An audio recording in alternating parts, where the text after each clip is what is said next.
جہالت کی وجہ سے ایک دوسرا طبقہ پیدا ہوا جو مخلوق خدا کے لیے خیر خواہی کے جذبات ان کو فروغ دینے کی کد و کاوش کو دین قرار دیتا ہے، اور اس دین کا نام انہوں نے انسانیت رکھا ہے، حتیٰ کہ وہ دین کے بنیادی ارکان کا نہ صرف مذاق اڑاتا ہے بلکہ اس کو بھی تبدیل کرنے کی آرزو رکھتا ہے۔ آئے دن آپ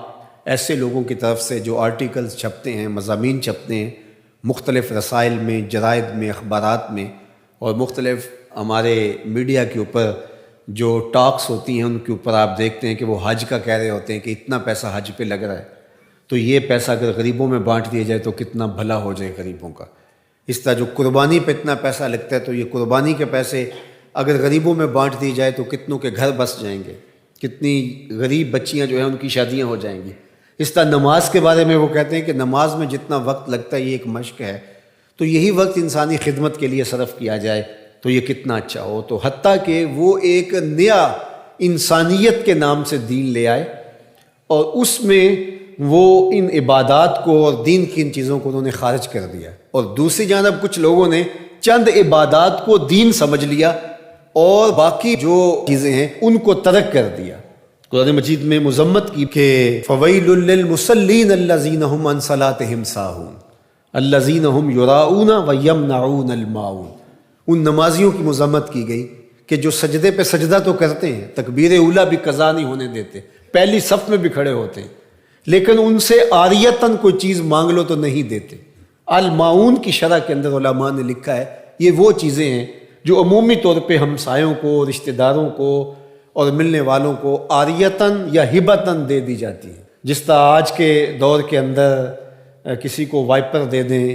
پانی والا پائپ دے دیں، اسی طرح اور جو چھوٹی چھوٹی چیزیں عمومی طور پہ ہم عاریتاً کسی کو فراہم کر دیتے ہیں، اور یہ ایک اچھے انسانی معاشرے کا حسن ہوتا ہے۔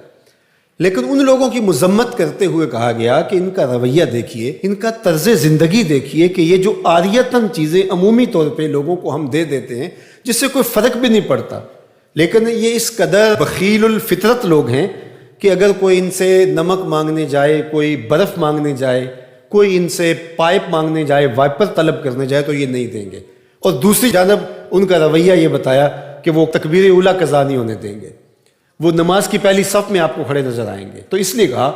کہ ان کے لیے خرابی ہے جو اپنی نمازوں کے فلسفے سے ہی آگاہ نہیں ہے۔ تو یہ ہے دوسرا رویہ۔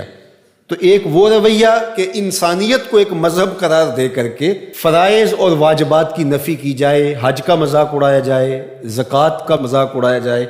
نمازوں کو وقت کا ضیاع قرار دیا جائے، اس طرح قربانی کو ایک اسراف کے نام سے یاد کیا جائے۔ تو جو معتدل رویہ ہے اس کو اس آیت کریمہ میں بڑی خوبصورتی کے ساتھ یہ ساری چیزیں آیت بر کے اندر پرو دی گئی اور بتا دی گئی